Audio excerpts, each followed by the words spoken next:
Good day, class! Welcome once again to the online public school. Ito po yung ating online school para tulungan kayong mga estudyante habang kayo ngayon ay nasa home-based education. Not all pairs of lines form angles. So may special case na yung ito kasi si line, no? Line A, halimbawa, at saka si line B, they form angles, right? Nagtagpo sila dyan. There is a special form, very special, na hindi siya nagpo-form ng angles. So there are lines na hindi nagpo-form ng angles. Kahit extend mo pa sila doon sa pinakamalayo at pinakamalayo. They are called parallel lines. So, a parallel pair of lines is defined as hindi talaga sila nagpo-form ng angles. Cannot form an angle between one another.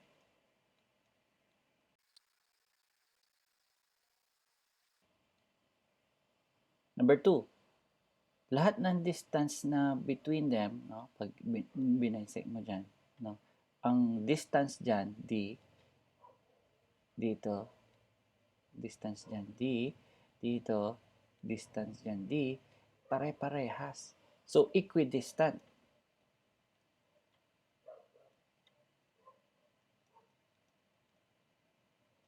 Equidistant sila across corresponding points. Kahit saan mo pa dalhin, doon pa sa dulong-dulo, ganoon pa rin yung distance, hindi nagbabago. Equidistant sila across all corresponding points. Okay? Clear? So, pwede ako mag-parallel lines na marami? Yes. Or pwede ako magkaroon ng parallel line dito sa parallel lines? Yes. Now, I have pair of parallel lines. No? And then, I have a third parallel line. Doon. Pwede ba yan? Yes. Eh, iba na yung distance niya eh. Yeah, iba yung distance niya dito sa dalawa. So, this one is D. Ito siya, halimbawa ay E. Pero, across here, lahat dyan, ang distance niya lahat dyan ay E. So, magkakalayo sila in the same distance, no? Throughout. Ito naman ganun din. Si D din, ganyan yung distansya niya, D. Kaya hindi sila talaga magpo-form ng angle kasi hanggang straight to doon, dulo-dulo. Eh, ganun pa rin yung distance. No? Kahit na bahagyang pag kahit ganyan, etong dalawang to ay hindi sila ngayon nagmi-meet dito sa drawing, pero pag in-extend mo yan, magtatagbo sila. So, these are not parallel lines kasi iba ito. Iba yung distansya dito tsaka dito. So, hindi sila parallel lines.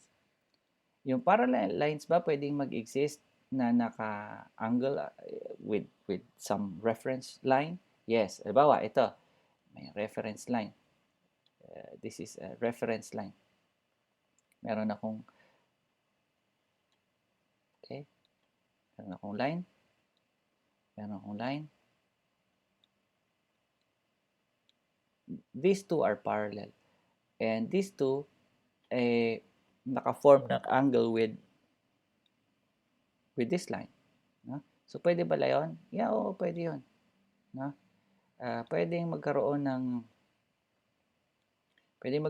angle ang parallel lines with a particular line. So, itong set ng parallel lines na ito ay naka-angle with this line.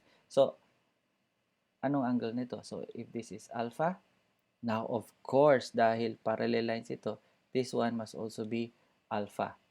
So, hindi pwedeng mag-iba yung angle nito dahil parehas itong dalawa. They will not meet with one another. They are equidistant with one another. So, yung distansya nito ay equal lagi. Tabingin yung aking drawing.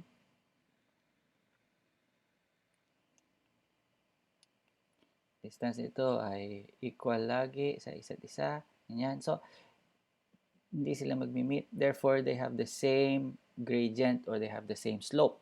At dahil meron silang same slope, so they will form the same angle with respect to a common reference line.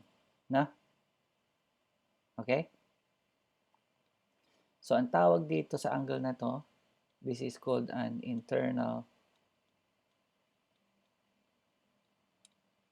angle.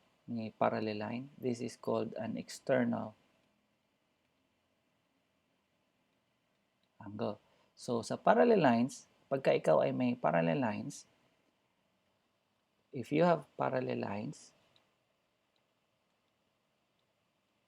at kinat mo yan ng one line, so internal, external angles will always be the same because, so this is alpha, this will also be alpha. Parallel eh. No? So internal, external will always be the same. Right? So ang internal, external angles na form ng parallel lines, na binisect ng line, will always be congruent. They will see internal angle is congruent to the external angle. That's a very visible, simple definition. Okay?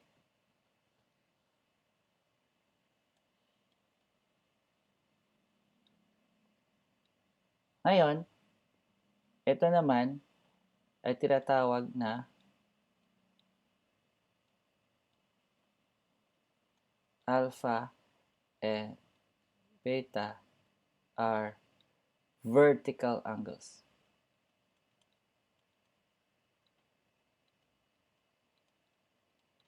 Magkabaligtad, magkatalikuran, vertical angles ang tawag.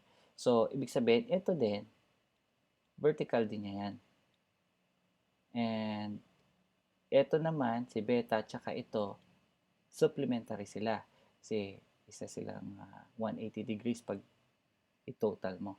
And, again, alpha, and this one is also supplementary. Total nilang lahat, 360, one circle. So,